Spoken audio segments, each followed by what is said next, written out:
今回の産業まとめ。ネットからはすでに全面削除。香港や国外で見つけられる残存。スピーチの内容は？読売新聞は中国政府系研究機関の中国科学院のフォーラムで、専門家が福島県産農産品は安全と発言したことに批判が集中し、主催者が7日、録画映像をホームページから削除して謝罪したと報じています。しかし中国ではこの報道はすでに削除され、その科学者がスピーチを行ったことすらわからないようになっているようです。映像も報道にあるように、中国ネットからはすべて削除されてしまったようです。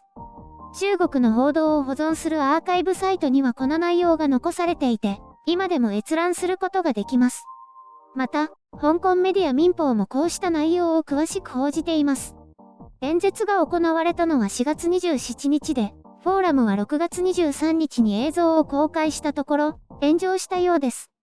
ネットのコメントでは、文化的裏切り者、精神日本人、この人に福島の原子力排水をすべて飲ませろ、などの批判コメントが投稿されたようです。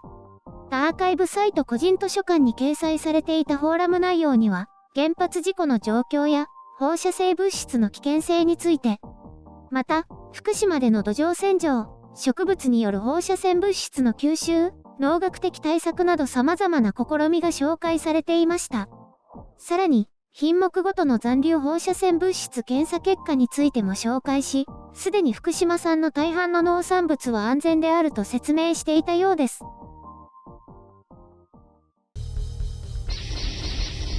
編集所感。今回の概要。人は盲目的になる。意見を批判しかできない中共。芯はあっても柔軟でいたい。世の中には受け入れがたい真実というものが存在しますが、人々はそれをあらゆる方法で反論し、否定し、自らの正当性を示そうとします。もちろんこれは中国共産党に限ったことではなくて、私たち個人もそうですし、支持する政党や勢力、反対派にも言えることです。それぞれ自らが正しいと主張し、相手の意見を一切受け付けないので、多くの場合議論は平行線をたどるわけです。それを大きな権力を持つ存在は一様に塗りつぶし、自らの支持者に対して常に高らかに勝利を宣言します。たとえ多くの人がそれを無理やりだと否定しようと、世界が反論しようと、科学的に明確な事実を突きつけられようと考えを変えません。少数の存在も同意見を持つ人たちをかき集め、我々が正しい、真実を知っているのは我々のみだ、と主張し続けるのです。考え方がしっかりとしている、信念がある、と表現するか、固定観念にとらわれている、頑固である、と表現するかの違いです。きっと年を取れば取るほどそれまでの様々な経験が積み重なって、考えが固定化されていくのかななんて感じます。良くも悪くもね。中国共産党も100周年。社会主義建国とか中国型マルクス主義とか太い柱はありますが、時代に翻弄されぐらつきながらもその信念を維持しています。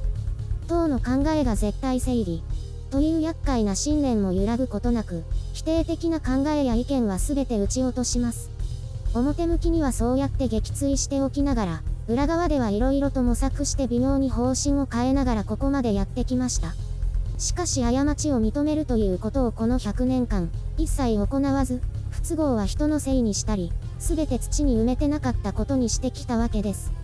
それが世界から信用されない最大の理由です。今や北朝鮮の金正恩ですら過ちを認める時代なのにね。そんな感じなので、党の絶対正義的価値観から少しでも外れると、今回のような目に遭ってしまいます。陳農場氏は中国でも土壌研究の権威で、土壌汚染された中国の土地をどう改善していくか、研究を重ねている人のようです。たくさん論文も書いていて、メディアでも何度も紹介されているような人物です。特に農地関係についてですね。別にこの人は親日的というわけではありません。単なる土壌オタクで、放射能で汚染された土壌をどのように回復できるかに興味があるだけです。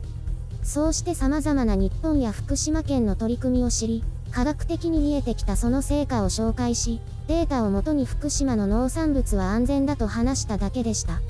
中国科学院では様々な研究者の演説が掲載されていて、そこに彼の4月の発表も掲載されたということです。今や福島の処理水をネタに日本を徹底批判している中国政府ですから、完全に横槍を入れられた形となりました。とは言っても科学院はお膝元の研究機関ですけどね。多分内容について問題視していなかったんでしょうね。縦割りだったのか何なのか、ネット炎上で気づいてしまったというわけで、慌てて謝罪させ、削除したというわけです。管理体制がなってないよ。でも悪いのは中央政府ではなくて科学院に全部なすりつけ。母体同じじゃないかと思うけど、それでいいらしい。中央が末端組織である科学院を適切に指導したという構図。なんじゃそりゃ。もはや科学的に怪しくても中国共産党の方針に従っていれば、世界から批判されようがなんとか防護壁を張って守ってもらえます。科学って何？真理の追求って何？って感じですが、真理は中国共産党の中にしかないので、こうやって中国共産党を批判しましたが、冒頭にも書いた通り、同じような枠組みは至るところに見受けられます。中間や野党、進歩勢力が常に0点で、反対に日本や保守の考え方が全て正しいわけでもありませんからね。個人崇拝もしたくないです。みんな間違いを犯しますし、それを糧として成長し、改善しなければなりません。まあ、周りは自由に騒いでいればいいんでしょうけど、こういうチャンネルをやってると穴にはまりやすいので、それだけは気をつけています。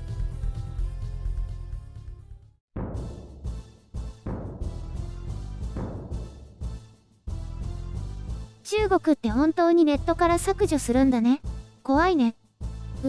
いろいろ探したんだけどね、謝罪メッセージとか、それすら見つからないね。何事もなかったかのようだよ。なかったことになっちゃった？なっちゃったね。演説自体なかったことになっちゃったよ。ほら、ネットに載ったらなかなか消せないって言うけど、中国では消せるんだね。もう史実から消えちゃうからね。そのうち人の記憶からもきれいさっぱり消えるよ。あれ？でも海外には残ってるんでしょ？それは捏造だとかなんとか言えば有名無実だよ。いつも言ってるやつだね。嘘つきとかなんとか。もう中国政府も海外とかから常に批判されてるから、そういう対応は慣れちゃったよね。ある意味一流だよ。なんだかこの科学者の人もかわいそうだね。悪気はなかっただろうに。科学にひたむきすぎて、中国人としていかに振る舞うべきかを気にしなかったんだろうね。みんなそうだと思うけど。大変だね。批判されるとは思わなかったのかな？そもそもネットで炎上するまでは誰も気にも留めていなかったからね。周辺も科学院も。ネットって怖いね。じゃあ中国政府もネットの声に従ったってこと？実質上そういうことだね。ネットを抑え込むのと、この発表を消すのとで天秤にかけたんだよ。ネットを抑え込むのは大変そうだよね。どうなんだろう。ただ、精日とか批判があったから、精日を擁護したらまずいなって思ったんじゃないかな。精日って精神的日本人だっけ？そうそう。まあ韓国でいうところの親日みたいな感じ。ちょっと違うし、この人も別に精日とかそういうのじゃないし。日中は最近もサイバーセキュリティ戦略で日本が中国を名指しで敵視したからギクシャクしてるんだよね。日本も最近中国をたくさん批判してるね。まあ、お互いそういう言いたいこと言える方がいいんじゃないかと私は思うけどね。変に配慮して隠すよりは。そっか。外交って大変だね。舐められたらおしまいだからね。それで苦労してきたし。集まれ、白雪姫のてんこ盛り。前回の続きだけど、見てない方のために前回の話をするね。大学の時に、フランス料理とカフェバーが一緒になったお店でアルバイトをしていたの。イケメンセコビッチのオーナーと料理人2人、アルバイト3人のそんなに大きくないカフェレストラン。今回はね、クリスマスイブの話、クリスマスのフルコースディナーをやることになったの。毎年やってたみたいなんだけど、今回はセコビッチオーナーが、今年は18時からと20時からの2部制で予約を取るって言い出したんだ。2回転か。90分とかで3回転するところもあるけどね。だからフルコースは良くないな。品数減らさなきゃ。そうなの？それで予約開始したら、すぐに満員御礼になったよ。まあ、普段からレストラン行く人はクリスマスって絶対行かないけどね。そうなの？それで当日来店したのは、若いカップルだらけ。だいたい15組くらいだったかな。そういう客層が多いだろうね。カップルになって初めてのイブで、きっと男性が予約して支払いもするってパターンだろうね。うん。でもね、平日だったからなのか18時からの予約は、時間通りに来ない人が多くいたんだよ。30分以上遅れてくるカップルとかたくさんいて、胸騒ぎがしたよ。崩壊の予感だね。フルコース料理だから、食べ終わってから順番に出していくでしょ？遅く来る人ほど食べるの遅かったりおしゃべりばっかりしていたりするんだよね。喋ってないで早く食べろってずっと思ってた。そのうち20時台の予約を取っていたカップルたちが嬉しそうに続々やってきたの。20時台だからお腹空いてて今度は早めに来るカップルが多くって、ゾッとしたよ。案内できないから待合スペースもいっぱいになってた。20時になったらみんな案内してもらえると当然思ってるよね。ああ、前の回の人たち追い出せないの？そういうのって時間厳守だけどね。嬉しそうに食べているのになかなか追い出すって難しいよね。ちゃんと伝えてなかったと思うし。メイン食べてる時にデザートもコーヒーも出せってオーナーに言われて出したんだけど、若いカップルばっかりだからイチャイチャしてて全然急がないんだよ。それはオーナーが正しいね。でも準備不足だ。失敗だね。20時過ぎても案内できない人たちが続出で、みるみる不穏な空気になってたよ。バイトの私はもう逃げ出したかったよ。厨房のシェフたちに、現場は大変なことになってますって言いに行ってたりした。ああ。これ正解は、席が空いてても誰も入れず、20時までに出てくださいってアナウンスするしかないんだよ。次の人来てますって。次の組が入るとわけわからなくなってゆったりするけど、数組が取り残されてるってわかれば焦るからね。でも告知が不十分だったね。普段と違って120分とかじゃなくて、20時10分前までって釘を刺すべきだったよ。そうなんだ。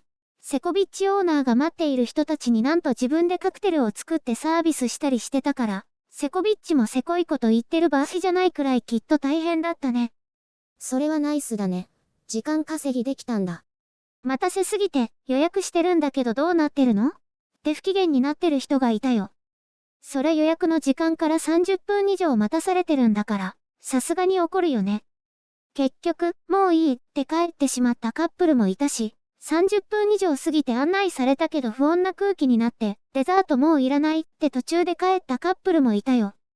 2組目は意外と長居しないんだよね。クリスマスイブだから。翌年からはもう2部制はやめたみたいよ。運用見直して稼ぐべきだと思うけどね。みんな本当に2回転3回転やってるよ。あれで別れたカップルもいたんじゃないかと思うんだよね。青春の苦い思い出。あ、私じゃなくてこの時のカップルのことを言ってるんだよ。てかイブもバイトしてたんだ。青春の寂しい思い出。あはは。